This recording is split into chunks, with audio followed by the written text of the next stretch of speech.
The question was that, can the Nuggets come back from 0-2? We basically just mentioned that you don't think they can, or did you say yes or no?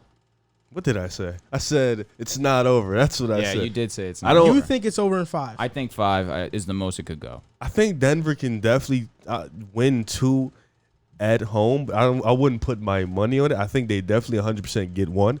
2 is, I'm pushing it, but I think they can do it because I think, Denver's crowd, Denver plays well at home.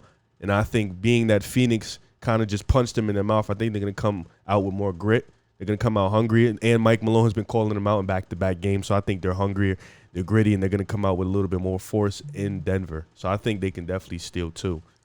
The only 3 players that have been good for Denver are Jokic, Millsap, and Gordon. Everybody else has been pretty awful. Yep. Like everybody, Campazzo, Rivers, Morris, MPJ. But then we look at Phoenix. I mean, they're a great team. They're stacked. They're a great team. Ayton, Paul, Bridges, and Booker have all been averaging 15-plus points per game.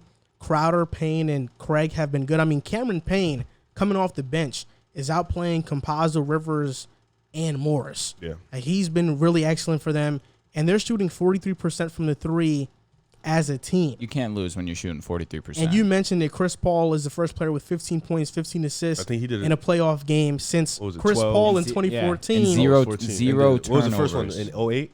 Yes, and he was the first player to do it since Chris Paul in 08, so he has all 3 times. Shout out to the 15 point points, guard. That's 15 sick. assists. That's sick. But I've been looking on Twitter that this comparison of the Suns team, they compared the Suns team to the 2018 Houston Rockets. Chris Paul is Chris Paul, obviously. Devin Booker is not James Harden, but he's still an elite scorer. Mikal Bridges, I think, is a better version of Trevor Ariza. Yep. Jay Crowder versus PJ Tucker. Who are you taking? Because I posted a TikTok on this subject, and I said Jay Crowder is better than Tucker. And a lot of people commented and said, no, Tucker is better than Crowder. So who are you taking? This version of Jay Crowder or 2018 PJ Tucker? I'm taking 2018 PJ Tucker. I feel like I'm taking 2018 PJ Tucker too, just because he was such Defensive dog. Yeah, I he gotta was take him. unbelievable on defense, and he was like he is an amazing corner 3-point shooter. But as the years have gone on, he has gone significantly worse, unfortunately. But if we're talking strictly 2018, I think I have to lean 2018 PJ. I think sorry to cut you off, but I think DeAndre Ayton is a better version of Clint Capella. Oh, by far, he could score the basketball more efficiently for sure. I think these teams remind me more of like in terms of like fun, exciting to watch, and like high-powered offense. I think these teams remind me more of the Kings than anything. With Mike Bibby, Chris Webber, Peja Stojakovic. I think in terms of like fun, flow, free spiriting, and teams that are just like underdogs, but they were one of the best teams in the league, but you still felt like they were an underdog. I think those are the teams that the Suns remind me of. Like those teams that gave the Lakers fits. They should have beat the Lakers, but those young Kings teams, I think Phoenix definitely reminds me of them more. Yeah, that's true. I think Phoenix play style is not similar to 2018 Houston. No. But I think their personnel is. And Chris Paul, after he left Houston, there were multiple reports that he used to get into arguments with Mike D'Antoni and James Harden about the lack of ball movement. But now in Phoenix, him being close with Monty Williams, he's able to give his input on what he wants the offense to be. And Phoenix is one of the best teams at moving the ball in the entire league. I mean, everybody touches the ball. The fact that Devin Booker even took the back seat to that as a leader, being the fact that this has been his team, he's been their leading scorer, taking the back seat and deciding, listen, we're going to follow you. You're going to be the leader, and we're going to flow with whatever offense you want to run. We're going to run it through you, and I think that's been impressive too. Because when everybody buys in, you see the result. For sure. You're looking like the Nets when Kyrie realized, I'm a shooting guard. James Harden is the point guard of the squad. I'm out here to score. Yeah, that's it. They merge so easily together. Same thing in Phoenix. CP3 knows that he's the leader of that offense, but Booker also knows that he needs to be the best scorer on that team for them to be successful, and that's what's happening. I'm with you though.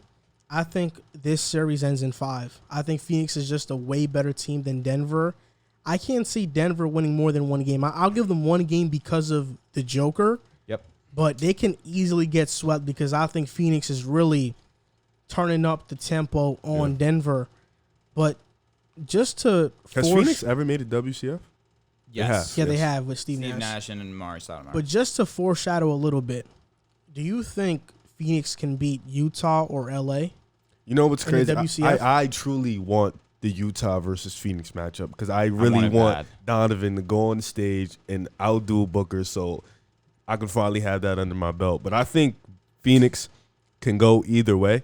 They can go small with the Clippers, or they can go big with Utah. You know, I think Ayton emerging as what he is, becoming that force down low, has been great for them. I didn't expect it. I don't think nobody really did, and he's been showing out. You know, out. Let's be realistic. Out-dueling AD for a portion of the first round. Don't hate, just stop. And then doing what he's doing right now, holding his own against the Joker. I think that's been phenomenal. I think he'll do his thing against Rudy Gobert. And then if they want to go small with Crowder, Mikal Bridges, and Cameron Johnson versus the Clippers, who the Clippers I think are just going to commit to straight small ball from now on. I think they can match up with either team. I think if we want to talk about comparing rosters, Utah and Phoenix are pretty similar in my opinion. One thing I will say, Mike Conley's not really the CP3 type ball handler where he's looking for straight assists because this man, Mike Conley, could shoot the lights out. But then you got Donovan Mitchell, same thing with Devin Booker. They're really primary scorers, and then you have DeAndre Ayton and Rudy Gobert. That's a really good matchup because It is. Ayton's really strong offensively, pretty good defensively. He's shown in these playoffs. But Rudy Gobert is by far and away the best defensive center in the league, and that interior presence that he has is unmatched. So, I mean, you got Joe Ingles, you got I'm blanking Jordan on Clarkson, Royce Bogdanovich. It's just such a good Classic matchup big with man you got battle. Jay Crowder, you got Mikal Bridges, you got Cam Johnson. That's what I mean. Something like that. Like these two rosters are so comparable to one another that Western Conference Finals would be a movie. I feel like right now, from what I've seen, I'm not going to count the Clippers out because I counted the Clippers out against the Mavs early on, and they ended up clutching up. Kawhi had an all-time Game 5, Game 6, Game 7. He was amazing. So I'm not going to count them out. Jordan. But say them, Kawhi Jordan. You're unbelievable. But I think Phoenix has the talent. I feel like their biggest comp right now would be Utah. Again, not counting out the Clippers. But I think Phoenix could do it. I feel like how hot they are right now, the teams that they've beat it's gonna lead them to have more confidence going into that series, thinking, you know what, we were the 2 seed, we won over 50 games this year, we could beat anyone. So I feel like that's why I would lean Phoenix right now, but it's gonna be a great Western Conference playoffs. What about you? I don't know. I can't make a prediction, but that would be a great series to watch because Sure. the personnel is very similar. I don't know, man. I don't like predicting teams. No, but, do you think Phoenix matches up? How do you No, think they match up with the Clippers very well. Even though I would just trust the Clippers in clutch situations more because we've seen that when their backs are against the wall, they go to their ultimate game plan, which is Give the ball to Kawhi. not even that. Put Kawhi on the best player. And Kawhi was on Luka. He did a good job on him. Kawhi on Booker. He can take him out. Okay. He can take him out. You think so? Booker? Yes. I think because of the lack of he's not like we said last week. He's not a playmaker like Luka. Like he isn't that. I think Luka was because- hurt too, which is something that Yeah, they didn't for a give. game. That's he had shoulder. 40 the game he was hurt. The game before that, he was hurt. The game That's before straight that. He had adrenaline. 40. That's something I'm not crazy. hearing that. I'm just saying that I think people often get confused with Kawhi because in the regular season and even early in playoff series, he doesn't play defense as hard as he should all the time to conserve his energy. So people kind of lose sight of how great he is defensively. But then when you see him actually lock in and say, okay, now we got to win this He's series, ridiculous. then we see, oh, this is a different Kawhi. This is why you don't count this guy out. But what happened last season? What happened He last didn't season? lock in. He didn't lock in. And when you needed him most in that fourth quarter, he choked. And It was hard to lock in the bubble. Early.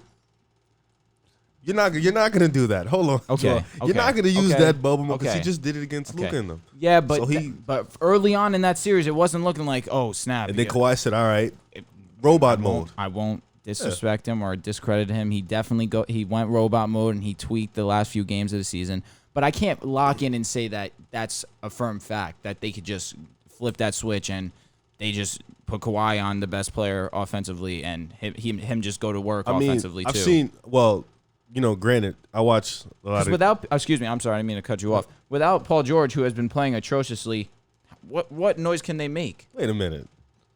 What did he do? What did he do against Utah? Paul George had one bad He had game. one. Yeah, one. What did he do against Utah? Yeah, he played- he and doesn't- against the, granted, he and doesn't- against the Mavs. I would say a firm 3 out of the 7 games he did not play well.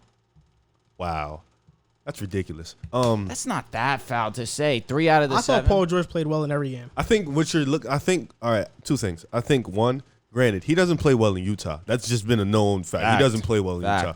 And number two, I think what people confuse somebody playing bad is that they just had a bad offensive night. Or a bad fourth quarter, in my opinion. Where you could cook all night. Yeah. Fourth quarter when we need you most, you don't come and I think through. with Paul George in the Mavericks series, he was their best big man for a portion of the time. He lucked up and got a couple clutch shots in the fourth. He's played good defense. He was a great playmaker for them in the clutch when they needed him to be. So I think when people say he played bad, I mean, if you're looking at it from just a scoring standpoint, he might have played bad. But I think in all-around totality of the game, he played good. Okay. So, he impacts the game. He was their center at a point when they had to go small. So he impacts the game a lot. It's just like, the first game in Utah, he didn't look up. But like Joel said, we've seen their Kawhi is like used as a last-minute result. Like, they used Paul George at first, Batum at first, Morris at first. And when those three guys are stopped, Kawhi is used at a last-minute time when you really need him. And you see, like, even him, he turns on a different switch, scoring, and, like, he really showed you that he's the best two-way player in the league when he needs to be. So, like, Phoenix being what they are and Devin Booker being what he is, it's going to be tough. But I think, like, matchup-wise, they have the two guys that can guard Chris Paul and Devin Booker. It's just going to be tough. It's like you look at. Go ahead, bro. You go. Because I was looking at to make sure I wasn't going crazy about Paul George against the Mavs. In 38 minutes, 15 points. In 24 minutes, 15 points. 24 points, 28 points, 26 points. That's pretty good. I'm not going to disrespect. That's a really solid stat line. But it's like 15 points as the number 2. Again, that's not going to cut it, especially against a red-hot Phoenix team. And Utah, who's been the best team in basketball. I agree. He has to definitely step up this series. Offensively, they need him.